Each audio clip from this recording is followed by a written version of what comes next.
అయితే గాయత్రి మంత్రోపదేశం దీనికంటూ ఒక సరైన సమయం చూసుకొని ఉపదేశం తీసుకుంటూ ఉంటారు. అయితే ఉపదేశం లేని వాళ్ళ పరిస్థితి ఏంటి? ఎంతో మంది మంత్రం చిన్నదే కదా అని చదువుతూ ఉంటారు, ఆ 108 సార్లు జపం చేసే ప్రయత్నం కూడా చేస్తూ ఉంటారు. ఉపదేశం లేని పక్షాన చేయకూడదా పారాయణం, ఎలా అంటారు? గాయత్రి మంత్రం ఎవరెవరికి ఉపదేశం చెయ్యాలని శాస్త్రం చెప్పిందో వారి మాత్రమే వారికి ఉండేటువంటి గాయత్రి మంత్రం ఏమిటో తెలుసుకుని వారి గురువులను ఆశ్రయించి, దీనిలో కూడా కొన్ని అక్షర భేదాలు ఉన్నాయి.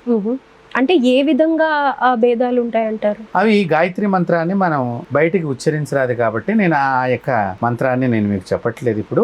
ఆ అక్షర భేదాల చేత వారి వారి యొక్క వర్ణాన్ని బట్టి, వారి వారి యొక్క ధర్మాన్ని బట్టి, వారి గురువులు ఏదైతే గాయత్రి మంత్రాన్ని ఉపదేశం చేశారో ఆ మంత్రాన్ని మాత్రమే జపం చేసుకోవాలి వారు. కానీ కాలంలో ప్రస్తుతం బ్రాహ్మణులు చేసే గాయత్రి మంత్రాన్ని ఎక్కువగా పారాయణం చేస్తూ ఉన్నారు చాలా మంది. మనం ఎక్కువగా మాధ్యమాల్లో వినేది కూడా అదే కదా. అది చేయటం అనేటువంటిది చాలా తప్పు, చేయకూడదు అని వేదం చెప్పింది.